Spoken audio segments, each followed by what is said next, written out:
அனைவருக்கும் வணக்கம். நம்ம இந்த வீடியோ பதிவில் பார்க்க இருக்கிறது 6ஆம் வகுப்பு தமிழில் இருக்கக்கூடிய மிக முக்கியமான ஒரு 100 கேள்விகளை தான் நம்ம இந்த காணொலி பதிவில் பார்க்க போகிறோம். நீங்கள் நம்ம சேனலுக்கு புதியவராக இருந்தால் மறக்காமல் சேனலை சப்ஸ்கிரைப் பண்ணிடுங்க. உங்கள் நண்பர்களுக்கும் நம்முடைய சேனலை ஷேர் பண்ணிடுங்க. வாங்க வீடியோக்குள்ளே போகலாம். தமிழ் நிலம், தமிழ் சிட்டு போன்ற இதழ்களை நடத்தியவர் யார் அப்படின்னு சொன்னால் பெருஞ்சித்திரனார். புரட்சி கவி என்றும் அழைக்கப்படுபவர் யார்னா பாரதிதாசன். தமிழ் என்ற சொல் முதலில் எந்த நூலில் பயன்படுத்தப்பட்டது அப்படின்னு சொன்னால் தொல்காப்பியம். தமிழ் மொழியில் தோன்றிய மிகவும் பழமையான இலக்கண நூல் எதுனா தொல்காப்பியம். தமிழ்நாடு என்ற சொல் இடம்பெற்றுள்ள நூல் எதுனா சிலப்பதிகாரம். தமிழன் என்ற சொல் இடம்பெற்ற நூல் எதுனா தேவாரம். சரிங்களா? கவிதையின் வடிவம் எது அப்படின்னு சொன்னால் செய்யுள். உலக உயிர்களை ஓரறிவு முதல் 6 அறிவு வரை வகைப்படுத்திய நூல் எதுனா தொல்காப்பியம். வீரர் ஒருவரின் காயத்தை ஊசியால் தைத்த செய்தியை குறிப்பிடக்கூடிய நூல் 1810. சுறாமீன் தாக்கியதால் ஏற்பட்ட காயத்தை நரம்பினால் தைத்த செய்தியை கூறும் நூல் எதுனா நற்றிணை. தமிழ் மொழியில் உள்ள இலக்கணத்தின் வகை 5. ஆயுத எழுத்து ஒலிக்கும் கால அளவு அரை மாத்திரை. இயற்கையை வாழ்த்துவதாக தொடங்கும் நூல் எதுனா சிலப்பதிகாரம். இளங்கோவடிகள் டேஸ் நாட்டை சார்ந்தவர் அப்படின்னு சொன்னால் இவர் சேர நாட்டை சார்ந்தவர். இரட்டை காப்பியம் என்று அழைக்கப்படும் நூல் எதுனா சிலப்பதிகாரம், மணிமேகலை. சித்தம் என்பதன் பொருள் உள்ளம். பறவைகள் டேஸ் அடிப்படையாக கொண்டு வலசை செல்கின்றன அப்படின்னு சொன்னால் நிலவு. கடற்கொள்ளை பறவை என்று அழைக்கப்படும் பறவை எதுனா கூளைக்கடா. சரிங்களா?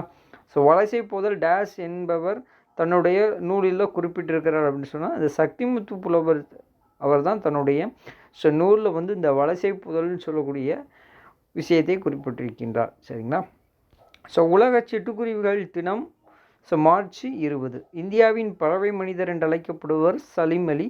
பறவை பற்றிய படிப்புடைய பேர் பார்த்துக்கிட்டிங்கன்னா ஆர்னிதாலஜி. சரிங்களா?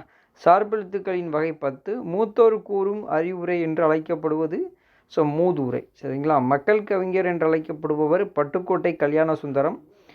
கருப்பு காந்தி என்று அழைக்கப்படுபவர் காமராஜர். காமராஜருக்கு மணிமண்டபம் எந்த மாவட்டத்தில் அமைக்கப்பட்டுள்ளது அப்படின்னு சொன்னால் கன்னியாகுமரி. காமராஜருக்கு மத்திய அரசு பாரத ரத்னா விருது வழங்கிய ஆண்டு 1976.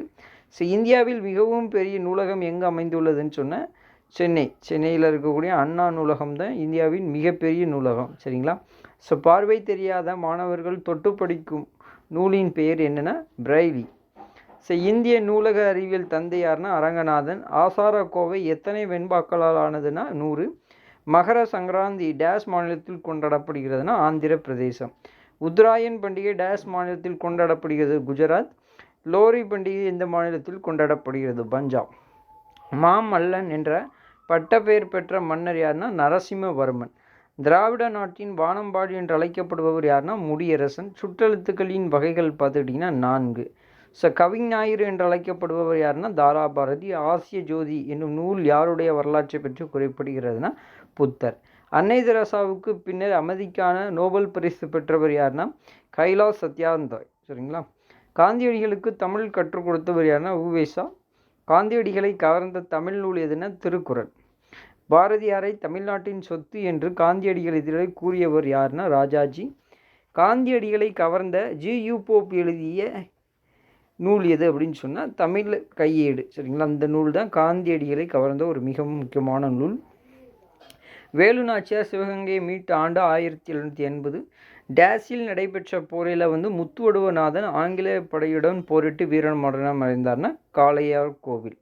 சொற்கள் 4 வகைப்படும். தமிழ் மொழியின் உபநிடதம் என்று அழைக்கப்படுவது தாயுமானவர் பாடல். தாயுமானவர் ஆட்சிய பணி எதுனா அரசு கணக்கு. பெயர் சொல் எத்தனை வகைப்படும்? 6 வகைப்படும். ஆசிய ஜோதி என்ற நூலை எழுதியவர் யார்னா கவிமணி. அணி என்பதன் பொருள் அழகு. அத்தனையும் வாழ்வில் கசக்கும் புளிக்கும் தமிழே உன்னை நினைக்கும் தமிழன் என் நெஞ்சம் இனிக்கும் இனிக்கும் என்ற பாடல் வரியை எழுதியவர் யார்னா காசி ஆனந்தன். உலகில் தற்பொழுது 6000 மொழிகள் இருக்குது. சரிங்களா? தமிழ் மொழியில் பெரும்பாலும் பார்த்துக்கிட்டிங்கன்னா வலஞ்சுழி எழுத்துக்கள் அதிகமாக இருக்குது. பாலை என்பதன் தாவர பெயர் கீரை. கூந்தல் என்பதன் தாவர பெயர் பார்த்துக்கிட்டிங்கன்னா பாக்கு. புலனம் என்று அழைக்கப்படுவது வாட்ஸ்அப். வேளாண்மை என்ற சொல் எந்த நூலில் குறிப்பிடப்பட்டுள்ளதுன்னா திருக்குறள். விளைவு என்பதன் பொருள் வளர்ச்சி. முதலை, மீன் போன்ற சொல் எந்த நூலில் குறிப்பிடப்பட்டுள்ளதுன்னா குறுந்தொகை. காக்கை குருவி எங்கள் ஜாதி என்ற வரியை எழுதியவர் யாருன்னா பாரதியார். சிட்டுக்குருவி வாழ முடியாத பகுதி துருவ பகுதி. தம்மை ஒத்த அலைநீளத்தில் சிந்திப்பவர் என்று மேதகு அப்துல் கலாம் அவர்களால் பாராட்டப்பட்டவர் யாருன்னா நெல்லை சு முத்து. உலகின் முதலில் ரோபோவிற்கு குடியுரிமை வழங்கிய நாடு எதுன்னா சவுதி அரேபியா. அறிவியல் ஆத்திச்சூடி என்ற நூலின் ஆசிரியர் யாருன்னா நெல்லை சு முத்து. ஐநா சபையின் புதுமைகளின் வெற்றியாளர் என்ற பட்டத்தை டேஸ் என்ற ரோபோவுக்கு வழங்கப்பட்டதுன்னா சோவியான்னு சொல்லக்கூடிய ரோபோவுக்கு வழங்கியிருப்பாங்க. ஸோ ராமன் விளைவு என்பதற்கு நோபல் பரிசு பெற்றவர் யாருன்னா சர்ஜி ராமன் அவர்கள் தான். தேசிய அறிவியல் நாள் என்று யாருடைய பிறந்த நாள் கொண்டாடப்படுகிறதுனா சர்ஜி ராமன் அவர்கள். காமராஜரை கல்வி கண்டு திறந்தவர் என்று கூறியவர் பெரியார். கழனி என்பதன் பொருள் வயல். விரல் நுனி என்ற நூலை எழுதியவர் தாராபாரதி. தாண்டவராயன் யாருடைய அமைச்சராக இருந்தார், அரசவையுள் அமைச்சராக இருந்தார்னா வேலு நாச்சியார். யாருடைய மறைவுக்காக நடுக்கல்லை வேலு நாச்சியார் நட்டார் அப்படின்னு சொன்னால் உடையாளுடைய அந்த தியாகம் மறைவுக்காக தான் அவங்க நடுக்கல் நட்டிருப்பாங்க. பொருள் பெயர் என்பதற்கு எடுத்துக்காட்டு தருக மரம் செடி. பார் என்பதன் பொருள் உலகம். வான் தோன்றி வழி தோன்றி நெருப்பு தோன்றி மலைகள் தோன்றி என்ற பாடலை இயற்றவர் வாணிதாசன். பிரித்து எழுதுக பாகற்காய். பாகு ப்ளஸ் அல் ப்ளஸ் காய். மா என்ற சொல்லின் பொருள் மேன்மை. பூ தோன்றி உதிர்வது வரை டேஸ் நிலைகள் உள்ளது அப்படின்னு சொன்னால் 7. திகிரி என்பதன் பொருள் ஆணை சக்கரம். புதிய ஆத்திச்சூடி என்னும் நூலின் ஆசிரியர் யாருன்னா பாரதியார். அவுடதம் என்பதன் பொருள் மருந்து. ரோபோ என்ற சொல்லின் பொருள் அடிமை. அப்துல் கலாம் அவர்களுக்கு தமிழ் மொழியில் மிகவும் பிடித்த நூல் எதுனா திருக்குறள். ஸோ கொன்றை வேந்தன் என்ற நூலின் ஆசிரியர் யாருன்னா ஔவையார். கல்வி வளர்ச்சி நாளாக யாருடைய பிறந்த நாள் கொண்டாடப்படுகிறதுனா காமராஜர். ஸோ திருவள்ளுவ மாலை என்ற நூலை எழுதியவர் யாருன்னா கபிலர். ஸோ ஒரு முறை கண் இணைக்கவும் ஒரு முறை கை நொடிக்கவும் ஆகும் காலம் எத்தனை மாத்திரை அப்படின்னு சொன்னால் 1 மாத்திரை. ஸோ குறில் எழுத்து ஒலிக்கும் கால அளவு 1 மாத்திரை. இன எழுத்துக்கள் மொத்தம் எத்தனை எழுத்துக்கள் இருக்குன்னா 12. ஸோ மயங்கொழி எழுத்துக்கள் மொத்தம் எத்தனை இருக்குன்னா 8.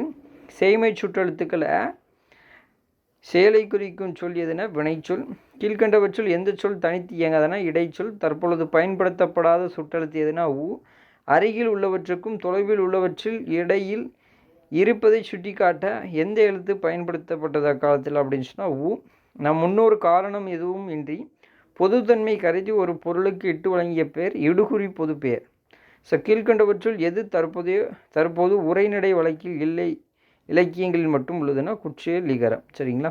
ஸோ இந்த 100 கொஸ்டினும் மிக முக்கியமான கொஸ்டின். சரிங்களா? ஸோ நீங்கள் நம்ம சேனலுக்கு புதியவராக இருந்தால் ஸோ மறக்காமல் சேனலை சப்ஸ்கிரைப் பண்ணிடுங்க. ஸோ உங்கள் நண்பர்கள் டிஎன்பிஎஸ்சி குரூப் 4 குரூப் 2 தேர்வுகளுக்கு படித்து கொண்டிருந்தாலும் ஸோ அவர்களுக்கும் நம்முடைய சேனலை ஷேர் பண்ணிடுங்க. ஸோ மற்றொரு வீடியோ பதிவில் உங்களை சந்திக்கிறேன். நன்றி, வணக்கம்.